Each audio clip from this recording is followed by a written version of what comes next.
Welcome to జై స్వరాజ్య world TV Hanamkonda. ప్రస్తుతం మనము హన్మకొండ కోర్టు ప్రాంగణంలో ఉన్నాము. మనతో చాలామంది సీనియర్ న్యాయవాదులు బెట్టింగ్ యాప్స్పై స్పందించడానికి సిద్ధంగా ఉన్నారు.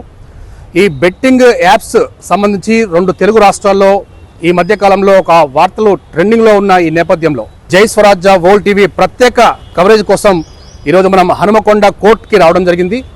ఈ బెట్టింగ్ యాప్ సంబంధించి యూట్యూబర్స్ కావచ్చు, సెలబ్రిటీస్ కావచ్చు, అటు హర్ష సాయి కానీ, పల్లవి ప్రశాంత్ కానీ, భయ్యా సన్నీ యాదవ్ కానీ, ఇట్లా చాలామంది యాంకర్ శ్యామల కానీ వీళ్ళు ఒక స్థాయికి వచ్చి యూట్యూబర్స్గా మారి ఇన్ఫ్లుయెన్సర్గా ఒక గుర్తింపు తెచ్చుకొని వారు వాటితో మాత్రమే సంతృప్తి చెందకుండా బెట్టింగ్ యాప్స్ని ప్రమోట్ చేస్తూ వారి యొక్క అభిమానుల్ని ఉత్తేజపరుస్తూ వాటిపై బెట్టింగ్ యాప్స్పై వారికి కూడా ఆశ కలిగేలా డబ్బు సంపాదించాలన్న ఒక అత్యాశతోటి ఈ యూట్యూబర్స్ కానీ, ఇన్ఫ్లుయెన్సర్ కానీ ఈ మధ్యకాలంలో చాలా ఎక్కువ టూ మచ్ చేస్తున్నారని మాట చెప్పాలి.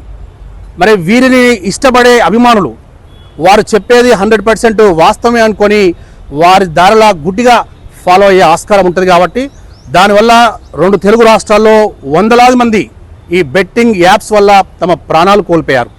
మరి దీనికి సంబంధించి సీనియర్ హన్మకొండ న్యాయవాదులు ఎలా స్పందిస్తారో, వారు సలహాలు ఏ విధంగా ఇస్తారో, మరియు వీటిపై శిక్షలు అనేవి ఆ యూట్యూబర్స్కి ఏ విధంగా ఉంటాయో అడిగి తెలుసుకునే ప్రయత్నం చేద్దాం. మేడం, 2 తెలుగు రాష్ట్రాల్లో ఈ బెట్టింగ్స్ యాప్కి పాల్పడుతున్న యూట్యూబర్స్ కానీ, ఈవెన్ ఇన్ఫ్లుయెన్సర్ పుణ్యమా అంటూ వారిని ఫాలో అయ్యే లక్షలాది మంది అభిమానులు తమ విలువైన ప్రాణాలు కోల్పోతున్నారు. ఈ బెట్టింగ్ యాప్స్పై సీనియర్ న్యాయవాదిగా మీరు ఎలా స్పందిస్తారు? ముందుగా జై స్వరాజ్ టీవీ ప్రేక్షకులందరికీ నమస్కారం అండి. నేను ఆరేపల్లి త్రివేణి న్యాయవాది, వరంగల్ హన్మకొండ కోర్టులో ప్రాక్టీస్ చేస్తూ ఉన్నాను. ఈరోజు చాలా మంది యువత ఈ బెట్టింగ్ యాప్ల వల్ల ఆత్మహత్యలు చేసుకున్న పరిస్థితి ఉంది. ముందుగా సజ్జనార్ గారికి నేను కృతజ్ఞతలు చెప్తున్నాను. ఈ ఇనిషియేషన్ తీసుకొని వీళ్ళపైన కేసులు నమోదు కావడానికి కారణంగా ఈ విషయాన్ని వెలికి తీసినందుకు. ఈ విషయం అనేది ఈ 11 మంది పైన ఇప్పుడు ఎఫ్ఐఆర్ నమోదు అయింది. కానీ ఈ ఇన్సిడెంట్కి ముందు ఎవరైతే యూట్యూబర్ లోకల్ నాని ఉన్నాడో అతనిపై ముందుగా సిపి సజ్జనార్ గారు హెచ్చరించిన తర్వాత అతను తన ప్రవృత్తిని మానుకొని ఇట్లాంటి యాప్లకి నేను ప్రమోట్ చెయ్యను అని చెప్పేసి ఇవన్నీ మానుకున్నాడు. అతని ఇన్సిడెంట్ చూసిన తర్వాత కూడా వీళ్ళందరూ మారకపోవడం మరియు ఇలాంటి వాటికి ఇంకా పాల్పడుతూ ఉండడం అనేది చాలా బాధాకరమైన విషయం. అలాగే ఈ 11 మందిలో ఒక కానిస్టేబుల్ కిరణ్ గౌడ్ అనే కానిస్టేబుల్ కూడా ఉన్నాడు. యాజ్ ఎ పోలీస్ ఆఫీసర్గా ఇది అఫెన్స్ అవును, ఇలాంటివి చేయకూడదని తెలిసి కూడా వీటిని ప్రమోట్ చేయడం అనేది చాలా బాధాకరమైన విషయం.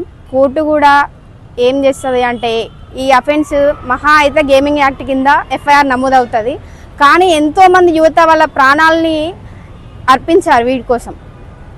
వాళ్ళు తెలిసి తెలియక ఈ యూట్యూబర్స్ని ఫాలో అయ్యి గుడ్డిగా నమ్మి లక్షలు కోట్లలో డబ్బు లాస్ అయ్యి ఆ లాస్ని పూడ్చుకోలేక మొహాలు వాళ్ళ కుటుంబాలకు చూపించుకోలేక ఎంతో బాధపడి ఆత్మహత్యలకు పాల్పడ్డారు.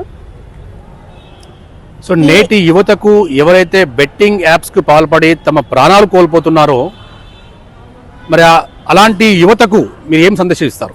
యువతకు నేను ఇచ్చే సందేశం ఏంటి అంటే, మనం సోషల్ మీడియాని మంచిగా ఉపయోగించుకోవాలనుకుంటే మంచి జరుగుతుంది, చెడుగా ఉపయోగించుకోవాలనుకుంటే ఇలా ఆత్మహత్యలకు గురి కావాల్సిన పరిస్థితి వస్తుంది.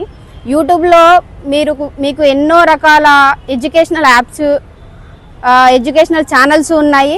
వాటిని ఫాలో అయితే మీ భవిష్యత్తు బాగుపడుతుంది తప్ప ఇలాంటి యూట్యూబర్స్ని, ఇలాంటి బెట్టింగ్ యాప్స్ ప్రమోట్ చేసే వాళ్ళని నమ్మి మీరు డబ్బులు నష్టపోతే మీ కుటుంబాలకు తీరని శోకం మిగులుతుందని నేను ఇలాంటివి చేయకూడదని చెప్పేసి విజ్ఞప్తి చేస్తున్నాను. ఈ బెట్టింగ్ యాప్స్ కు పాల్పడే యూట్యూబర్స్, ఇన్ఫ్లుయెన్సర్ మీద పంజగుట్ట పోలీసులు పలు కేసులు నమోదు చేశారు.